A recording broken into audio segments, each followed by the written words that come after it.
ವಾತಾವರಣ ತೀರ ತಣ್ಣಗಿದ್ದಾಗ ಮೈ ಚೆನ್ನಾಗಿದ್ದರೆ ಬಿಸಿ ಬಿಸಿ ಬಜ್ಜಿ ಬೋಂಡ ತಿನ್ನಬೇಕು ಅನಿಸುತ್ತೆ.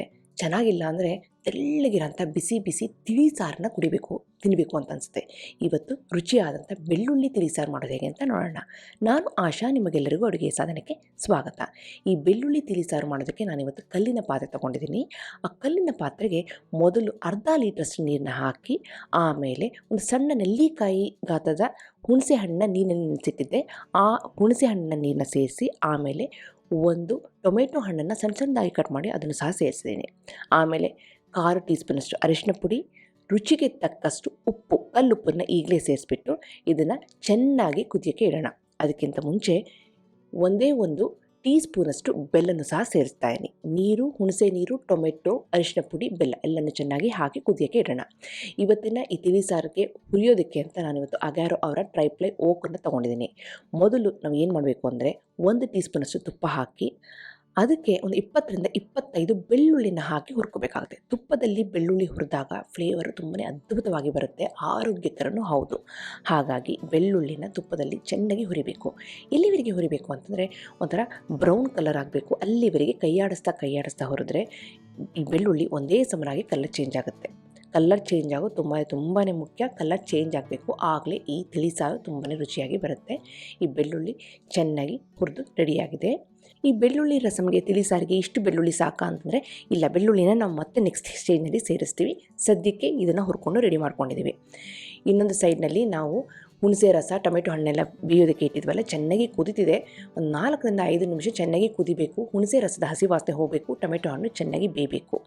ಇದು ಚೆನ್ನಾಗಿ ಆದಮೇಲೆ ನಾವು ಹುರ್ಕೊಂಡಂಥ ತುಪ್ಪದಲ್ಲಿ ಹುರಿದಂಥ ಬೆಳ್ಳುಳ್ಳಿನ ಇದಕ್ಕೆ ಸೇರಿಸ್ಬೇಕಾಗತ್ತೆ. ಈ ಬೆಳ್ಳುಳ್ಳಿನ ಇದಕ್ಕೆ ಹಾಕಿ ಕುದಿಯೋಕ್ಕೆ ಇಡೋಣ. ಅಷ್ಟೊತ್ತಿಗೆ ಈ ತಿಳಿ ಸಾರಿಗೆ ಒಂದು ಪೇಸ್ಟ್ನ ಮಾಡ್ಕೋಬೇಕಾಗುತ್ತೆ.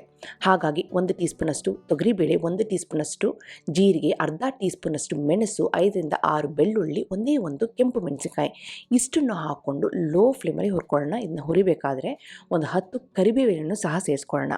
ಈಗ ಹಾಕಿರೋಂಥ ಸಾಮಗ್ರಿಗಳೆಲ್ಲ ಶೀತ, ಕೆಮ್ಮು, ಜ್ವರಕ್ಕೆ ತುಂಬಾ ಒಳ್ಳೆಯದು. ಇದ್ರ ಜೊತೆಗೆ ನಾವು ಬೆಳ್ಳುಳ್ಳಿನೂ ಸಹ ತುಪ್ಪದಲ್ಲಿ ಹಾಕಿ ಹುರಿದ್ರಿಂದ ಇದರಲ್ಲಿ ತಿಳಿಸಾರು ಮಾಡಿಕೊಂಡು ತಿಂದರೆ ಅದ್ಭುತವಾಗಿರುತ್ತೆ.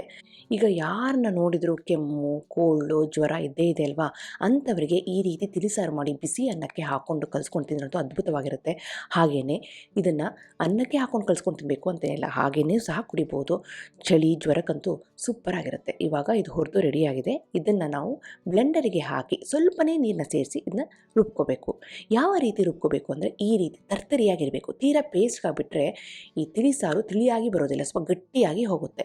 ಹಾಗಾಗಿ ಈ ಥರ ತರ್ತರಿಯಾಗಿರಬೇಕು. 1ರಿಂದ 2 ಟೇಬಲ್ ಸ್ಪೂನಷ್ಟು ನೀರನ್ನ ಹಾಕಿ ತರ್ತರಿಯಾಗಿ ರುಬ್ಕೊಂಡು ಆ ಪೇಸ್ಟನ್ನ ಚೆನ್ನಾಗಿ ಕುದ್ರ ಅಂತ ಈ ಟೊಮೆಟೊ ಹಣ್ಣಿನ ರಸಕ್ಕೆ ನಾನಿಲ್ಲಿ ಸೇರಿಸಿದ್ದೀನಿ.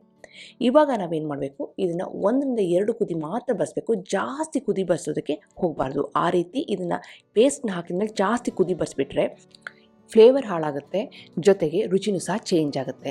ಈಗ 1ರಿಂದ 2 ಕುದಿ ಬರೋದಕ್ಕೆ ಶುರುವಾಗಿದೆ. ಇವಾಗ ಇದಕ್ಕೆ ಒಂದು ಸಿಂಪಲ್ಲಾಗಿ ಒಗ್ಗರಣೆ ಸೇರಿಸೋಣ. ಒಗ್ಗರಣೆಗೂ ಸಹ ನಾನಿಲ್ಲಿ 1 ಟೀ ಸ್ಪೂನಷ್ಟು ತುಪ್ಪ ಹಾಕಿ, ತುಪ್ಪ ಸ್ವಲ್ಪ ಮಟ್ಟಿಗೆ ಬಿಸಿಯಾಗಿದೆ ಅಂದಾಗ ಸಾಸಿವೆ, ಜೀರಿಗೆ, ಉದ್ದಿನ ಬೇಳೆನ ಸೇರಿಸಿದ್ದೀನಿ. ಅದಾದಮೇಲೆ ಒಂದು 1/4 ಟೀ ಸ್ಪೂನಷ್ಟು ಇಂಗಿನ ಪುಡಿನ ಸೇರಿಸಿ, 1 ಕೆಂಪು ಮೆಣಸಿನಕಾಯಿನ 2 ತುಂಡಾಗಿ ಮಾಡಿ ಅದನ್ನು ಸಹ ಹಾಕಿ, ಸ್ವಲ್ಪ ಕರಿಬೇವಿನ ಹಾಕಿ ಚೆನ್ನಾಗಿ ಬಾಡಿಸಿದ್ರೆ ಸಿಂಪಲ್ಲಾಗಿರೋ ಅಂಥ ಒಗ್ಗರಣೆ ರೆಡಿ.